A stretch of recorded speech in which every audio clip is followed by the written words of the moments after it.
வச்சது எல்லாமே நான் தான் பார்த்தேன் சரவணனுக்கு. அவர் டோட்டலாக ஒன்றுமே இல்லாமல் இருந்த பீரியடு. கரெக்ட். அவ்வளோ தூரம் நான் பார்த்தேன். 2009 வரைக்குமே அவருக்கு ஒன்றுமே இல்லை. ஸோ எல்லாம் நான் பார்த்து பண்ணேன். திடீர்னு பார்த்தோம்னா ஒரு பொண்ணை கூப்பிட்டு வந்துட்டாரு. எனக்கு ஷாக். எனக்கு கேட்டோம்னா எனக்கு உனக்கு குழந்தை இல்லை, அதனால் அந்த குழந்தைக்காக நான் கல்யாணம் பண்ண போகிறேன் அப்படின்ட்டேன்.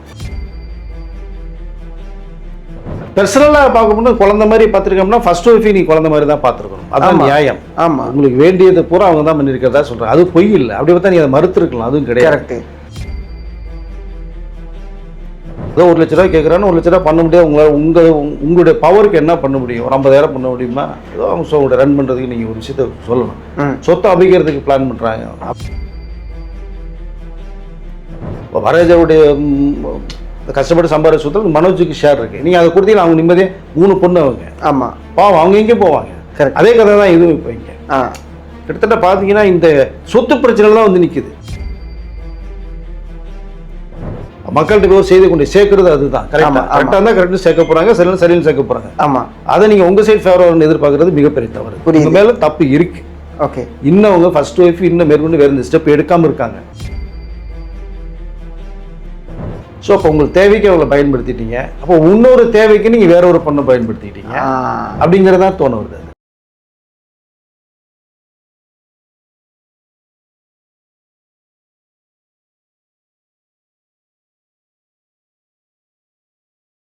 வணக்கம் சார். வணக்கம். அதாவது சித்தப்பு சரவணன், ஆக்சுவலாக சொல்ல போனால் ஆரம்பத்தில் தளபதி சரவணன், அது அப்படி மாறி சித்தப்பு சரவணன் வச்சுக்கங்களேன். இப்போ எல்லாரும் அப்படி தான் சொல்கிறாங்க. என்ன நடக்குது? அவருடைய குடும்பத்துக்குள்ளே நடக்கக்கூடிய பிரச்சனைகள் வந்து இந்த சைடு சித்தப்பு சரவணன் வந்து என்ன சொல்கிறாங்க அப்படின்னா, இல்லை இவங்க பணத்துக்காக தான் வந்து இவ்வளோ விஷயங்கள் பண்ணுறாங்க. இந்த சைடு சொன்னால் இல்லை இவங்க இவ்வளோ டார்ச்சர் பண்ணியிருக்காங்க, குழந்தை இல்லைன்னு விட்டு போயிட்டாங்க, டிவோர்ஸ் பண்ணாமலே இன்னொரு திருமணம். இது என்னதான் சார் நடக்குது? ஆக்சுவலாக என்னதான் அவங்க வாழ்க்கையில் நடந்துகிட்டு இருக்கு? ஆக்சுவலாக ஃபர்ஸ்ட் ஒய்ஃப் இருக்கும்போது நீங்கள் செகண்ட் மேரேஜ் பண்ணுறதே மிகப்பெரிய தவறு. ஆமாம், ஒன்று அவங்களுடைய பெர்மிஷன் வாங்கியிருக்கணும், இல்லை எழுத்துப்பூர்வமாக ஏதாவது வாங்கியிருக்கணும். அதை வாங்கலே மாதிரி தான் தெரியுது நமக்கு. அதை ஓகே, குழந்தைக்கா இன்னொரு கல்யாணம் பண்ண அப்படின்னு சொல்கிறத வந்து எப்படி ஏற்றுக்கொள்ள முடியும் எனக்கு இன்னும் புரியல எனக்கு அதை. பட் ஆனால் இந்த சித்தப்பு சரவணன் நீங்கள் சொல்கிறது மாதிரி அந்த அதாவது அமீருடைய அந்த பருத்தி மிகப்பெரிய ஒரு பிரேக் அவர் கிடைச்சது. சித்தப்பு சரவணுக்கு பெரிய ரீஎன்ட்ரியாக தான். கரெக்டு. பட் அவங்க என்ன சொல்கிறாங்க, ஃபர்ஸ்ட் ஒய்ஃப் வந்து கிட்டத்தட்ட அவங்க இந்த கஸ்டம்ஸ் கிளியரிங்கில் வந்து ஏஜெண்டாக இருந்தேன். நான் 35 பேரை வச்சு நான் ஒர்க் பண்ணேன். நான் நல்ல வசதியோடு இருந்தேன். அப்போது அவர் ஆட்டோமேட்டிக் இந்த லவ்க்குள்ளெல்லாம் போய் மாட்டிச்சுன்னா 2003 வந்து கல்யாணம் பண்ணுற மாதிரி சொல்கிறாங்க. இப்போ 98 ஒரு 5 வருஷம் அவங்களுடைய அது வரைக்குமே வந்து பார்த்தீங்கன்னா அவர் சரவணனுக்கு வந்து ஃபுல்லாக பேமெண்ட் நான் கொடுத்தது, செலவுக்கு பார்த்தது வச்சது எல்லாமே நான் தான் பார்த்தேன் சரவணனுக்கு. அவர் டோட்டலாக ஒன்றுமே இல்லாமல் இருந்த பீரியடு. கரெக்ட். அவ்வளோ தூரம் நான் பார்த்தேன். 2009 வரைக்குமே அவருக்கு ஒன்றுமே இல்லை.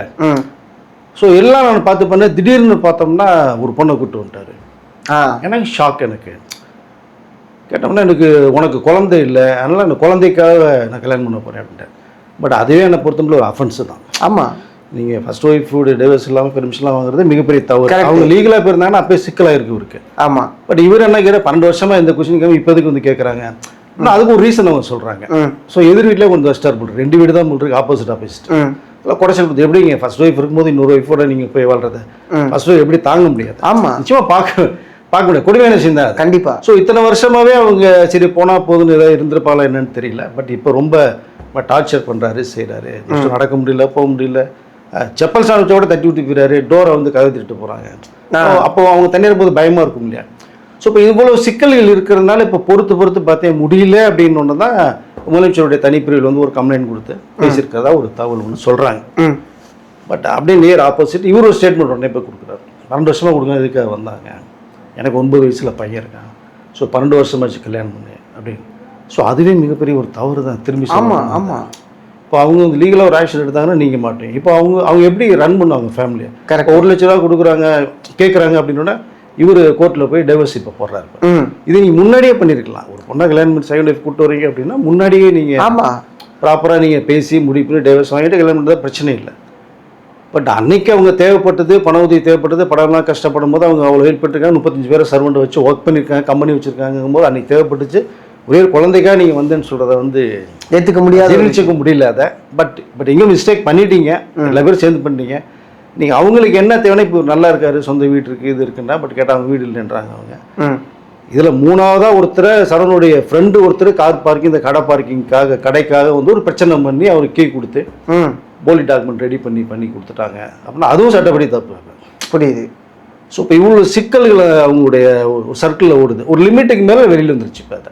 Okay okay okay. ஸோ இப்போ சிதம்பர சரவணன்ற ஒரு கேரக்டர் மேலே வந்து ஃபர்ஸ்ட் ஒய்ஃப் சொல்கிறாங்கன்னா அது என்னதுங்கிறத பேசி அவர் வந்து ஒரு சால்வ் பண்ணணும்.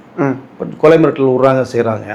பட் அவங்க வந்து நீங்கள் இப்படிலாம் நீங்கள் ராத்திரில கருத்து பண்ணால் பயமாக இருக்குன்னு சொல்ல வராங்க. சிசிடிவி வேற எடுத்துகிட்டு உடச்சிட்டாங்க, சிசிடிவி கேமரா எடுத்துகிட்டு போயிட்டாங்கன்றாங்க. பட் அதுவும் கூடாது. ரெண்டாவது கவர்மெண்ட்டு அடிச்சு உடைச்சி எனக்கு அந்த கடையை மீட்டு கொடுத்ததா ஒரு சேர்த்து சொல்கிறாரு. அது எப்படி இந்த கவர்மெண்ட் போய் அடிச்சு உடைக்கும்?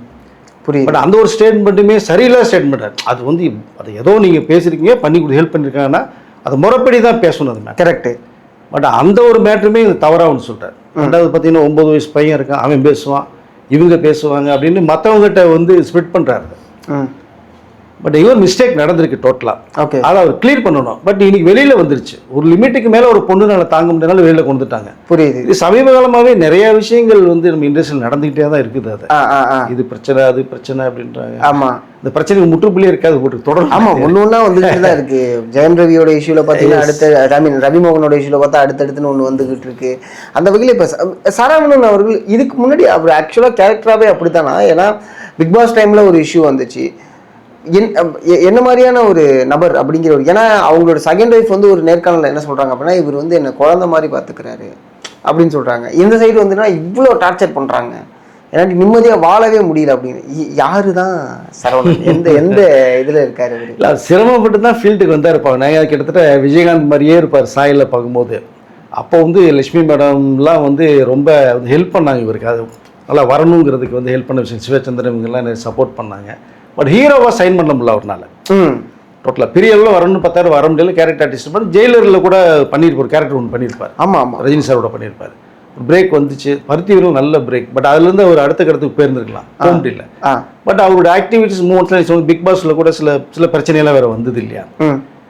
பட் பர்சனலாக பார்க்கும்போது குழந்தை மாதிரி பார்த்துருக்கோம்னா ஃபர்ஸ்ட் ஒய்ஃபை நீ குழந்தை மாதிரி தான் பார்த்துருக்கணும். அதான் நியாயம். ஆமாம், உங்களுக்கு வேண்டியது பூரா அவங்க தான் பண்ணியிருக்கிறதா சொல்கிறேன். அது பொய் இல்லை. அப்படி பார்த்தா நீ அதை மறுத்துருக்கலாம், அதுவும் கிடையாது. கரெக்டு. ஓகே, நீங்கள் ஒரு பொண்ணை குழந்த மாதிரி பார்த்துக்கிறது வந்து ஸோ நல்ல விஷயம். அது அதை மறுப்பதற்கு இல்லை. நீங்கள் செகண்ட் ஒய்ஃபை மட்டும் பார்க்குறீங்கன்னு அவங்க சொல்லும் போது ஃபர்ஸ்ட் ஒய்ஃபை நீங்கள் பார்க்க மாட்டீங்க. அப்போ 2 பேரும் நீங்கள் ஓரளவு உங்களுக்கு குழந்தை தான் முக்கியம்னா அது 2 பேரும் உட்காந்து நம்ம பேசி பண்ணிக்கலாம். பட் இங்கே வந்து ஏதோ ஒரு செல்ஃபிஸ்க்காக வந்து சித்தப்பா சரவணன் வந்து கொஞ்சம் ஆக்ட் பண்ணுறாரு மாதிரி தான் தெரியுது நமக்கு. அது ஓகே ஓகே. ஏன்னா இவங்களுக்கு யாருமே இல்லாத மாதிரி தானே இவங்க இருக்காங்க. எஸ், தனியாக இருக்காங்க. பட் அவங்கள கொலை பண்ணிட்டு நான் ஜெயிலுக்கு கழி திங்க முடியாதுன்றாரு. இதெல்லாம் ஓகே தான், நீ சொல்றதெல்லாம் கரெக்டு தான். அது வந்து நெசசிட்டி கிடையாது, அது தேவையும் இல்லை தான். அதை பட் பயமாக இருக்குன்ற ஃபோக்கஸ் பண்ணுறாங்க. புரியுது. அப்போ நீங்கள் அந்த ஒரு ஃப்ரெண்டு ஒருத்தர் வந்து அந்த கடை பிரச்சனைனால தான் இவங்களுக்கு சப்போர்ட் பண்ணி அவருடைய தூண்டுதல் பேரில் இவங்க பண்ணுறதா வேற ஒரு கிளைக்கதை ஒன்று, ஒரு ஃப்ளாஷ்பேக் படத்தில் வர மாதிரி ஃப்ளாஷ்பேக் ஒன்று சொல்கிறாங்க. பட் உட்கார வச்சு எல்லாம் நிம்மதியாக உட்கார வச்சு பேசினா தான் எங்களுடைய கரெக்ட் வேல்யூஷன் தெரியும் நமக்கு. அது மேட்டர். பட் சரவணன் வந்து கொஞ்சம் ஃபேமிலிக்குள்ளே பிரச்சனை பண்ணால் அவர் தான் சால்வ் பண்ணி கொண்டு போகணும். ஸோ வெளியில் கொண்டுட்டார். அது நம்ம இன்னொரு விஷயமே இருக்குல்ல, நீங்கள் ஆரம்பத்துலேயே நம்ம டிஸ்கஸ் பண்ண மாதிரி இங்கே லீகலாக ஒரு ஒய்ஃபை நம்ம டிவோர்ஸ் பண்ணாமல் அடுத்து இன்னொரு மேரேஜ் பண்ண முடியாதுல்ல, அது பிரச்சனை தானே. அட் தி சேம் டைம் அதை எப்படி அவர் லீகலைஸ் பண்ணி பேசுகிறாரு அப்படிங்கிற ஒரு கேள்வி இருக்குல்ல. இல்லை, அதுதான் இவங்க சட்டப்படி ஃபர்ஸ்ட் ஒய்ஃப் போனாங்கன்னா சிக்கல் தான் இருக்கு. இப்போ உங்கள் மெயின்டெனன்ஸ்க்கு போயிருக்காங்கல்ல, அதான் மெயின்டெனன்ஸ் தான் போயிருக்காங்க. ஒரு வழி இல்லை, எனக்கு மெயின்டெனன்ஸ் வேணும்னு கேட்குறேன். எனக்கு இப்போ வருமானம் இல்லைன்றாங்க. குழந்தை பெற்றுக்கிறதுக்கும் ட்ரை பண்ணேன், எனக்கு டைம் இல்லை, மணி எனக்கு ப்ராப்ளம் ஆச்சு அப்படின்னு சொல்கிறாங்க.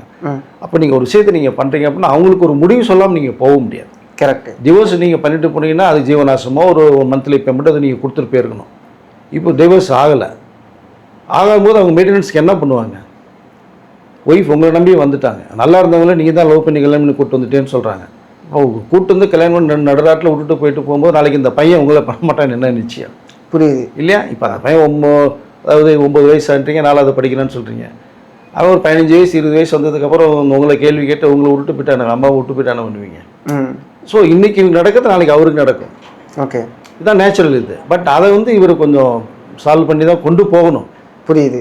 பட் லீகலாக பார்க்க போனோம்னா ஃபர்ஸ்ட் ஒய்ஃப் இருக்கும்போது நீங்கள் சொன்னது மாதிரி செகண்ட் ஒய்ஃப் கல்யாணம் பண்ணிட்டு குழந்தை பற்றியதே மிகப்பெரிய அஃபென்ஸ். அது அவங்க அதுக்குள்ளே ஸ்டெப் எடுத்தாங்கன்னா இவருக்கு தான் பிரச்சனை வரும். அதுக்கு முன்னாடி ஏதாவது பிரச்சனையை சால்வ் பண்ணி அவங்க ஏதோ 1 லட்ச ரூபா கேட்குறான்னு 1 லட்ச ரூபா பண்ண முடியாது. உங்களுடைய பவருக்கு என்ன பண்ண முடியும்? ஒரு 50,000 பண்ண முடியுமா? ஏதோ அவங்க ரன் பண்ணுறதுக்கு நீங்கள் ஒரு விஷயத்த சொல்லணும். சொத்தை அபிக்கிறதுக்கு பிளான் பண்ணுறாங்க அப்படின்ற இப்படிலாம் ஒரு ஒரு கதை அதான் அவங்க எங்கேயுமே பேசவில்லை. இவங்க வந்து அந்த சிசிடிவி ஃபுட்டேஜ்லாம் காமிக்கிறாங்க, இந்த மாதிரி விஷயங்கள்லாம் இருக்குது அப்படின்னு சொல்லிட்டு இதை மழுப்புறதுக்காகவும் மாற்றுறதுக்காகவும் பேசுகிற மாதிரியான ஒரு பேச்சாக இருக்குது அப்படிங்கிறத எல்லாருமே சொல்கிறாங்க. சரவணன் அவர்கள் வந்து இந்த கேஸை வந்து அப்படி நகர்த்தணும், அதனால அவர் வந்து ஓகே எங்கிட்ட சொத்தெல்லாம் வந்து அபகரிக்கிறதுக்காக ஒரு இவங்க பண்ணுறாங்க அப்படிங்கிற மாதிரி சொல்கிறாங்க. அது உண்மையாகவே அப்படி அபகரிக்கவே வேணாங்க. ஆக்சுவலாக கேஸ் போட்டோன்னா உங்கள் சொத்தில் பாதி பங்கு கொடுத்துருவாங்க, நீங்கள் ஆட்டோமேட்டிக்காக போகும் இல்லையா? ஆமாம், அவர்கிட்ட அவசியம் இல்லையா, அவங்க இந்த மேட்ருக்குள்ளே போகலையே. கரெக்ட், அவங்க பாதுகாப்புங்கிறது இருக்காங்க, நீங்கள் டிஸ்டர்ப் பண்ணுறீங்க. சிசிடிவி அவங்களோட சேஃப்டிக்கு வைக்கிறேன்றாங்க, அதையும் உடச்சி எடுத்துட்டேன்னு சொல்கிறீங்க போது அது உடைக்க வேண்டிய அவசியம் இல்லை. ஃபர்ஸ்ட் ஆஃப் ஆல் ரெண்டாவது அவரு சித்தப்பு சரவணன் சொல்றது அந்த இன்டர்வியூ பார்க்கும்போது பார்த்தீங்கன்னா பயங்கர கொலாப்ஸாக தான் இருக்கு. நீ பேச பண்றாரு, நீ சொன்னா கரெக்டாக இருப்பேன், நீங்க பொண்ணு நீ பேச கரெக்டாக. அப்போ உங்க மேல ஒரு கம்ப்ளைண்ட் தான், நீங்க தான் கரெக்டான ஒரு சொல்யூஷன் பேசணும். இவங்களே பேச வருன்றது எது நிற்குது.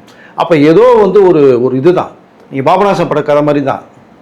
அங்கே போனேன் இங்கே வந்தேன், இதை சொல்லு அதை சொல்லுங்க மாதிரி சொல்லி கொடுத்து கூட்டு வந்துட்டு போறான்னு தெரியல. பட் ஆனால் நிறைய மீடியாவில் பேசிட்டு இருக்காங்கன்னு ஒரு தகவல் சொல்றாரு. ஆமாம், ஒரு விஷயம் வெளியில வந்துருச்சு, நீங்க செலிபிரிட்டி, நீங்க உங்களை பத்தின ஒரு டாக் வரும்போது பேச தான் செய்வாங்க, நேச்சுரல் அது. ஆமா, அப்போ எந்த பக்கம் தவறுக்கு எந்த பக்கம் நியாயம் இருக்குன்ற ஒரு அளவுக்கு பண்ணாலும் ஒரு நியாயம் கிடைக்கிறதுக்கு பார்ப்பாங்க. ஆமா, இப்போ பாரதிராஜா அவங்களுடைய பொண்ணு ஜர்னி பண்றதே பெரிய மிஸ்டேக். அவ்வளோ பெரிய கோட்டீஸ்வர் மருமகளை நீங்க வந்து அந்த இறுதிச்சடங்குல தூக்கி வந்து கேவலப்படுத்தி அனுப்பிச்சிங்க, அதுவே தவறுன்னு தான் சொல்றோம். இப்போ பாரதிராஜாவுடைய கஷ்டப்பட்டு சம்பாதிச்ச சொத்துல மனோஜுக்கு ஷேர் இருக்கு, நீங்க அதை கொடுத்தீங்கன்னா அவங்க நிம்மதியே 3 பொண்ணு அவங்க. ஆமா, பாவம் அவங்க எங்கே போவாங்க. அதே கதை தான் இதுவும். இப்போ இங்க கிட்டத்தட்ட பார்த்தீங்கன்னா இந்த சொத்து பிரச்சனை தான் வந்து நிற்குது. ஆமா, ஒரு 300 கோடிக்கு மேல இருக்கிறவங்களுக்கும் பிரச்சனை, ஸோ வெறும் 3 கோடியில் வச்சிருக்கவங்களுக்கும் பிரச்சனை. அப்படின்னா என்ன இருக்கு, இந்த பணம் வந்து பாடப்படுத்துது. பட் அது அவங்க சைடு பண்ணது மிகப்பெரிய தவறாரு, பாரதிய சைடு ஜனனி பண்ணது மிகப்பெரிய தவறு. ஆமா, இவங்க பக்கம் வந்து அப்படியே இருந்தா கூட நீங்க வந்து ஃபர்ஸ்ட் ஒய்ஃப் கொடுக்க வேண்டியதான் நியாயம், அதான் முறை. அப்போ அதுக்காக வந்து என்ன மிரட்டுறாங்க, செய்கிறாங்க, பொய் கமல் கொடுக்குறாங்க அப்படின்னு சொல்கிறதெல்லாம் வந்து அவங்க அந்த மெயின்டெனன்ஸுக்கு கேட்கும்போது நீங்கள் டைவர்ஸ் போகிறீங்க அப்படின்னா ஏது முன்னாடியே போயிருக்கலாமே நீங்கள். கரெக்ட், முன்னாடி டிவோர்ஸ் பண்ணிட்டு நீங்கள் மேரேஜ் பண்ணிருக்கலாம், அதே நீங்கள் இப்போ ஏன் போகிறீங்க? அப்போ செல்ஃபிஷ் மாதிரி தானே தெரியுது. இப்போ மீடியாவில் பேசுகிறாங்க அப்படின்ற விஷயத்த சரவணன் சொல்கிறேன், பேச தான் செய்வாங்க.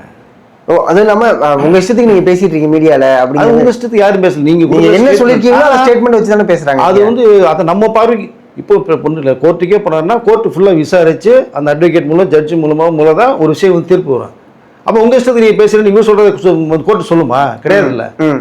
அப்போ நீங்கள் ஒரு விஷயத்தை கன்வே பண்ணுறீங்க, அது எந்த பக்கம் நியாயம் கரெக்டாக இருக்குன்னு ஃபீல் பண்ண போகும்போது நீங்கள் சொல்கிறது வந்து உங்களுக்குள்ளே ஒரு ஆக்சுவல் சரியில்லாத மாதிரி இருக்குது. புரியுது, அது நமக்கு புரியுது. அப்போ மீடியா எல்லாமே ஃபேவராக ஒரு சைடு பேசணுன்ற அவசியம் இல்லை, எவ்வளோ நடுநிலையாக இருக்கிறது தான் பத்திரிகையாளர் எல்லாமே. கரெக்டு, மக்கள்கிட்ட போய் செய்தி கொண்டு சேர்க்கறது அதுதான். கரெக்டாக தான் கரெக்டாக சேர்க்க போகிறாங்க, சரின்னு சேர்க்க போகிறாங்க. ஆமாம், அதை நீங்கள் உங்கள் சைடு ஃபேவராக எதிர்பார்க்கறது மிகப்பெரிய தவறு. உங்கள் மேலே தப்பு இருக்கு. ஓகே, இன்னும் அவங்க ஃபர்ஸ்ட் ஒய்ஃப் இன்னும் மேற்கொண்டு வேறு ஸ்டெப் எடுக்காமல் இருக்காங்க. அவங்கள பார்த்தாலே பாவம் அப்புறானியாக தான் இருக்கு அவங்க பார்த்தா. ஆமாம், அது இல்லாமல் அவங்க மட்டும் தான் இருக்காங்க, அவங்க மட்டும் இருக்காங்க, பக்கத்தில் அவங்களோட வக்கீல்ஸ் இருக்காங்க, அவங்களோட லாயர்ஸ் இருக்காங்க, அவங்க மட்டும் தான் பேசுகிறாங்களே தவிர முழுக்க இவங்க மட்டுமே தான் இருந்தாங்க. ஆனால் இவர் சரவணன் வந்து இது எப்படியா நம்ம கொஞ்சம் மாற்றலாமே, அதான் கதை சொல்ல ஃப்ளாஷ்பேக் சொல்கிறாரு, சினிமா மாதிரி ஒரு ஸ்க்ரீன் ப்ளே பண்ணுறாரு.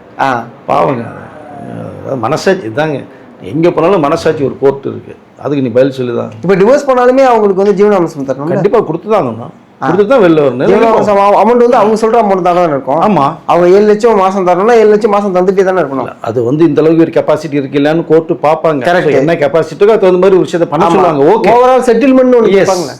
அப்போ நீங்கள் கல்யாணம் பண்ணி வச்சுட்டீங்க, சொந்த வீடுன்றாங்க, அது பிரச்சனை வருதுன்றீங்கன்னா, ஸோ 2 வீடு இருக்குது அப்படின்னா ஒரு வீடு அவங்களுக்கு கொடுத்துருங்க, பாட்டு வாழ்ந்துட்டு போட்டுமே. நீங்கள் தான் ஏங்க ஒரு செகண்ட் ஒய்ஃபு கல்யாணம் பண்ணாமல் கூட்டு அப்புறம் தான் கல்யாணம் பண்ணி சொல்கிறீங்க. ஆமாம், எதிர் வீட்டிலே கொண்டு முதல் வைக்கலாமாங்க, அது மிகப்பெரிய தவறு இல்லையா? அது கரெக்டு, அது என்ன கஷ்டப்பட்டுருப்பாங்க மனசு, அதை கண்காணாமல் இங்கே கொண்டு நீங்கள் இப்போ வச்சுட்டு கல்யாணம் பண்ணி குழந்தை அப்படி இருந்துமே அவங்க அமைதியாக தான் இருந்திருக்காங்க. இத்தனை வருஷம் அமைதியாக இருந்திருக்காங்க. இப்போ ஏன் டார்ச்சர் பண்ணாரு? அதுதான் அவங்க சொல்லக்கூடிய மேட்ரே அதுதான். எங்கள் மிட் நைட்டில் போய் டக்குன்னு கதத்தில் ஓடி போனாங்கன்னா பயப்பட மாட்டாங்களா தனியாக இருக்குங்க யாருமே? இவங்களை இங்கேருந்து நகர்த்தணுங்கிறதுக்காக பண்ணுற செயலாக இருக்குமா? மேபி இருக்கலாம். ஸோ ஒரு ஏரியா இவங்களை வந்து அனுப்பிச்சி விட்டோம்னா இது எல்லாமே இருக்கணும்னு சொல்லி அவங்க ஒரு மாஸ்டர் பிளான் கூட பண்ணலாம். ஓகே, அது நீங்கள் வெளிப்படையாக பேசி அவங்களுக்குள்ள செட்டில்மெண்ட் பண்ணோன்னா ஆட்டோமேட்டிக்காக வெளில போயிட தான் போகிறாங்க. பாவம், இதுக்கு மேலே உங்கள்கிட்ட இருந்து என்னத்தை வாழ்ந்துட போகிறாங்க அவங்க. புரியுது, நீங்கள் ஒரு லைனில் போயிட்டீங்க, நீங்களும் வந்து படங்களை கமிட் பண்ணி பெரிய அளவில் இருக்கீங்களா? அதுவும் கிடையாது. இப்போ நமக்கு என்ன தோணுதோ அதுதான் நமக்கு வந்து அமையும். இப்போ உங்களுக்கு மீடியாலையும் பெரிய அளவில் வந்து ஃபிலிம்லையும் ஃபீச்சர் ஃபிலிம்லையும் கிடையாது. நீங்கள் அதை நினச்சிருந்தா நீங்கள் எத்தனையோ படங்கள் பண்ணலாம், ஏன் பண்ண முடியல? பட் நீங்கள் என்ன நினைக்கிறீங்களோ அதான் நடக்கும். ஸோ என்ன போல் தான் வாழ்க்கை. ஓகே, அதான் நிஜம். அது புரியுது. இல்லை வந்து நம்ம மனசாட்சி கட்பட்டு நீங்கள் வந்து போய் நீங்கள் 1 லட்ச ரூபா கேட்குறாங்கன்னா கோர்ட்டில் 1 லட்ச ரூபா பண்ண முடியாதுமா, நடந்துச்சுமா, காம்ப்ரமைஸ் பண்ணி ஏதோ பேசி பண்ணணும்னா கூட ஆறுதலாக இருந்தால் பிரச்சனை இல்லைங்க. அது ஆறுதலும் இல்லாமல் கஷ்டப்படுத்துறையும் செய்கிறீங்கன்னா நம்ம என்ன நாளைக்கு பெரிய வாழ்ந்து சரித்திர சாதனை பண்ணிட போகிறாங்களா என்ன சரவணன்? ஒன்றும் கிடையாது. ஸோ அதனால் தேவையில்லாமல் கதையை திசை திருப்பி கொண்டு போகிறாங்க, சொத்துக்காக பிளான் பண்ணுறாங்க, செய்கிறாங்க அப்படின்னு சொல்கிறது வந்து அது எனக்கு நியாயமாக படலை. கரெக்டு. அதெல்லாம் தாண்டி 2 விஷயம். முதல்ல வந்து ஒரு விவாகரத்து பண்ணாமல் இன்னொரு திருமண வாழ்க்கைக்குள்ளே போனது. அடுத்து இன்னொன்று குழந்தை இல்லைன்னு. அப்போ என்ன மாதிரியான ஒரு மனநிலையில் இருக்காரு சரவணன் அப்படிங்கிற ஒரு கேள்வி இருக்குல்ல. கண்டிப்பாக. அதாவது நம்ம இப்போ என்ன ஜென்ரேஷனில் இருக்கோம் அது ஓகே ஃபைன். முன்னாடியுமே எடுத்துப்பேன் 2000 காலகட்டத்தில் தான் அவங்க சொல்கிறாங்க. அந்த காலகட்டத்திலேயே வந்து குழந்தை இல்லைன்னு சொல்லிட்டு இன்னொரு திருமணத்துக்கு போகிறதுங்கிறது அப்போ அவங்கள எந்த அளவுக்கு காயப்படுத்தியிருக்கும். கண்டிப்பாக. அந்த பெண்மணி எந்த அளவுக்கு காயப்படுத்திருக்குங்கிற ஒரு கேள்வி இருக்குல்ல. அதெல்லாம் தாங்கிக்கிட்டு அவங்க இருந்திருக்காங்க. அப்படி இருந்தும் டார்ச்சர் பண்ணுறாங்க அப்படின்னா இது என்னன்னே எனக்கு புரியல. இல்லை அதுதான் அது அது அது அவருடைய மனநிலையை காட்டுது.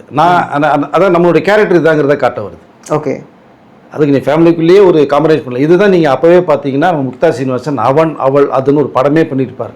சிவகுமார், லட்சுமி, ஸ்ரீபிரியா இந்த பேஸ் கதை தான். Okay okay. குழந்தை இல்லாமல் இருக்க லட்சுமி கேரக்டருக்கு வந்து அந்த ஸ்ரீபிரியா வந்து அப்போவே நீ ஒரு கதையில் புரட்சி பண்ணியிருப்பாங்க. புரியுது. ஸோ இவங்களோட ஜீன் எடுத்து பண்ணி அவங்க பிரெக்னென்ட் ஆகி குழந்தை கதையை கொண்டு இருப்பாங்க. நீங்கள் ஏதாவது ஒன்று நீங்கள் மெடிக்கல் ரீதியாக நீங்கள் ட்ரை பண்ணி பாருங்களேன். உங்களுக்கு உதவி பண்ண ஒரு கேரக்டர் அவங்க. கரெக்ட். அதுக்கு நீங்கள் தான் மறுப்பு சொல்கிறீங்களா? கிடையாது. 98லேருந்து 2003 தான் கல்யாணம் பண்ணீங்க. அத்தனை வருடங்களை வந்து உங்களுக்கு ஹெல்ப் பண்ணியிருக்காங்க. 2009 வரைக்குமே உங்களுக்கு ஃபுல் ஹெல்ப் பண்ணியிருக்கேன்னு சொல்கிறாங்க அவங்க. அதுக்கு மறுப்பு சொல்ல முடியுமா? அப்படி இல்லைன்னா தாராளமாக சொல்லலாம். நீ என்னைக்கு கொடுத்த என்ன ப்ரூஃப் இருக்குன்னு கேட்கல நீ. பட் அது சொல்லலை அவர். அப்போ அது நிஜம். அப்போ நீங்கள் அந்த பீரியடில் எவ்வளோ பணம் கொடுத்தாலும் இன்றைக்கி பல லட்சங்கள் தானே வரும் உங்களுக்கு. அதை கரெக்டு. மற்றவங்க மாதிரி நீங்கள் 100 செலவு போகிறீங்க. நீங்கள் ஒரு செலிபிரிட்டினால பெரிய லெவலில் தான் கேட்டு வாங்கியிருப்பீங்க அவங்ககிட்ட. ஸோ அப்போ உங்களுக்கு தேவைக்கு அவ்வளோ பயன்படுத்திட்டீங்க. அப்போ இன்னொரு தேவைக்கு நீங்கள் வேற ஒரு பண்ண பயன்படுத்திக்கிட்டீங்க அப்படிங்கிறதான் தோண வருது. அது புரியுது. ஆனால் நீங்கள் மீடியாவில் ஒரு விஷயம் பேசுகிறாங்க அப்படின்னா கண்டிப்பாக நீங்கள் என்ன எவ்வளோ பெரிய பிக் ஷாட்டாக இருந்தாலுமே ஒரு விஷயம் வெளில தான் நம்ம பேச தான் செய்யணும். ஆமாம் ஆமாம். அது மக்கள்கிட்ட கொண்டு போய் சேர்க்கறது ஒரு தரப்பாக போயிடக்கூடாது. நீங்கள் சொல்கிறது மட்டும் நியாயப்படுத்தக்கூடாது இல்லையா? கரெக்ட். இப்போ அவங்க சைடு நம்ம கொண்டு போய் சேர்க்கணும் இல்லையா? ஆமாம். அப்படிதானே பாரதிராஜா மட்டும் நம்ம பேசுறது காரணம். ஆமாம் ஆமாம். பாவம் மனோஜுக்காக கஷ்டப்பட்டவர். அவங்க மருமக 2 பொண்ணு. நீங்கள் உங்கள் பொண்ணு கொடுத்துட்டீங்க, மற்றவங்களுக்கு கொடுத்துட்டீங்க, உங்கள் உறவினர் தரலைங்கும் போது அந்த பொண்ணு முன்பு அனாதை இருக்காங்க, இருக்கிற வீடை காலி பண்ண சொல்கிறாங்க. எங்கே போவாங்க? கரெக்ட். இப்போ நம்ம அதை நியாயப்படுத்தி நம்ம பேசுகிறோம். அது கூட வந்து பாரதிராஜா அவங்க பிரதர் கூட இப்போ வேற ஏதோ ஒன்றுல பேசி ஒன்றுலாம் சேனலை பற்றி ஒரு மாதிரி பேசுகிறாரு. இதே சேனல் இல்லைன்னா நீங்கள் யாருன்னே தெரியாது. கரெக்ட். பாரதி சார் இறந்ததுக்கப்புறம் லைவ் டெலிகாஸ்ட் பண்ணது மீடியா, சோஷியல் மீடியா, உலகம் பூரா கொண்டு சேர்த்தது. இப்படி இருக்கு சேர்த்தது மீடியா தானே. ஆமாம். அந்த மீடியா போடணும்னு பேசினா எப்படி அவரு? அதுவும் தவறு தானே. ஆமாம். மீடியாலனா நீங்க உங்களுக்கு தேவையானதை மட்டுமே இங்கே காமிக்க முடியாது. அது ஒரு நிலை சார்ந்து. அப்போ உங்களுக்கு அதையும் நீங்கள் ஜனனி அப்படி அவ்வளோ பெரிய பொது சபையில் ஒரு விஷயத்தை மருமகளை அசிங்கப்படுத்துறீங்க. இது நீங்கள் அசிங்கப்படுத்தாமல் இருந்தால் மீடியா கவர் பண்ண போகிறது இல்லை, தெரிய போகிறது இல்லை, அது வெளில வராது. கரெக்ட். நீங்கள் ஸ்பாட்டில் அசிங்கப்படுத்துறீங்க. அது இவ்வளோ மீடியா இருந்தும் நீங்கள் பண்ணுறீங்கன்னா பர்டிகுலராக நீங்கள் பண்ணுறதுன்னு அர்த்தம். ஆமாம். அப்போ அதை நீங்கள் வந்து மீடியா கவர் பண்ணால் கூட அதை நீங்கள் ஒளிபரப்பாமல் ஒதுக்கி வச்சிருக்குன்னு வேற சொல்கிறாரு. அது எப்படி எடுத்துக்கொள்ள முடியும் நம்ம அதை? அப்போ அவங்களுக்கு யார் இது வாங்கி தருது? நீங்க திட்டிட்டு போயிடுவீங்க, நீங்க அசிங்கப்படுத்திட்டு போயிடுவீங்க. அப்ப அவங்க அப்படியே தான் இருக்கணுமா? அது வந்து அந்த இடத்துல மருமகளை அசிங்கப்படுத்துனது ஜனனி. உங்களுக்கும் பொண்ணு, இது உங்களுக்கும் மருமக தான். ஆமா. அப்ப நீங்க அவங்களுக்கு ஃபேவரா நீங்க இருக்கீங்க, மருமலுக்கு இல்லைன்னா இதுல இருந்து எப்படி தெரிய வருது? கரெக்ட். இதுக்கு முன்னாடி எல்லா பிரச்சனை மருமகள் நீங்க அசிங்கப்படுத்தி அவமானப்படுத்திருப்பீங்க, வீட்டுக்குள்ள உள்ள விடாமையே. அதுதான் நீங்க வராம அங்கே வந்து இறுதி சடங்கு வந்து கலந்துற அங்கேயும் நீங்க அசிங்கப்படுத்துறீங்க. ஆமா. இப்போ மீடியாங்கிறது வந்து ஒருத்தருக்கு தேவைக்கு மட்டும் மீடியா இல்லை. அப்போ வேணும்னா நீங்கள் சொந்தமாக ஒரு மீடியா கிரியேட் பண்ணி வச்சுட்டு நீங்கள் வேணால் நல்லதாக பண்ணுற மாதிரி சொல்லிட்டு போகலாமே தவிர, ஆமாம், மற்ற பொது மீடியா சோசியல் மீடியா இருக்கிறதா நீங்கள் நடக்கிறதே வெளி மக்களுக்கு கொண்டு வந்து சேர்க்கிறதா அவர்களுடைய கடமை. கரெக்ட். அதை செய்கிறாங்க. ஆமாம். நீங்கள் ஒன்று செய்கிறீங்க, அதை ஃபோக்கஸ் பண்ணுறேன். நீ செய்யாமல் தான் சொல்ல போகிறது இல்லை. ஆமாம், அதான் நிஜம், உண்மை. இப்போ சரவணா சொல்கிறது வந்து ஏற்றுக்கொள்ள முடியாது. மீடியானா நீங்கள் ஒரு விஷயத்தை பண்ணுறீங்க, ஃபர்ஸ்ட் ஒய்ஃப் ரொம்ப ஃபீல் பண்ணுறேன், கஷ்டப்படுறாங்க, இவ்வளோ விஷயங்கள் நீங்கள் சொல்யூஷன் பண்ணிட்டு நீங்கள் செகண்ட் ஒய்ஃப் கல்யாணம் பண்ணி விஷயத்தை சொன்னீங்கன்னா பரவாயில்ல. இப்போ சட்டப்படியே தப்பு. நீங்கள் டைவர்ஸ் பண்ணாமல் நீங்கள் ஒரு விஷயத்தை இப்போ போய் டைவர்ஸ் பண்ணுறீங்க. பையனுக்கு 9 வயசு இருக்கீங்க, அதை ஃபர்ஸ்டே டிவோர்ஸ் பண்ணிட்டு நீங்கள் கல்யாணம் பண்ணியிருந்திருக்கலாம். அப்போ அப்பயும் உங்களுக்கு ஒரு தேவை இருந்திருக்கு. எஸ், அதனால அந்த டிவோர்ஸ் வந்து பண்ணாமல் இருந்திருக்கு. அப்போ சப்போர்ட் பண்ணுறதுக்கு செகண்ட் ஒய்ஃப் கூப்பிட்டு வந்தால் குழந்தை பிறந்தா சப்போர்ட்டுக்கு ஃபர்ஸ்ட் ஒய்ஃப் தேவைப்பட்டிருக்கு, மணி ரொட்டேஷனுக்கு. அப்படிதான் தோணுது இல்லையா? புரியுது, பாக்குறது அப்படிதான் தோணும். அப்ப முன்னாடியே டிவோர்ஸ் பண்ணிருக்கணும். ஏன் அப்ப டிவோர்ஸ் பண்ணலங்கிற ரீசன் சொல்லியிருந்திருக்கணும், அதையும் சொல்லல. எதுவுமே இல்ல. இப்ப வந்து கேட்டா இல்ல இவங்க பணத்துக்காக வராங்க. அவங்க வந்தாங்களா நீங்க இருந்தீங்களாங்கிற விஷயம் ஒன்று இருக்குல்ல. ஆமா, அதை அவங்க இன்னைக்கு கொஞ்சம் போல்டா தெளிவுபடுத்துறாங்க, தெரிய ஒரு விஷயத்தை. புரியுது. பட் இவர் பண்ணது தவறு, அதனால மீடியாவை வெளில கொண்டு சொல்லி பேசுறதும் அதுவும் தவறு தான் சொல்லிக்கலாம் சார். புரியுது சார். ரொம்ப நன்றி சார், உங்க நேரத்துக்கு நன்றி சார்.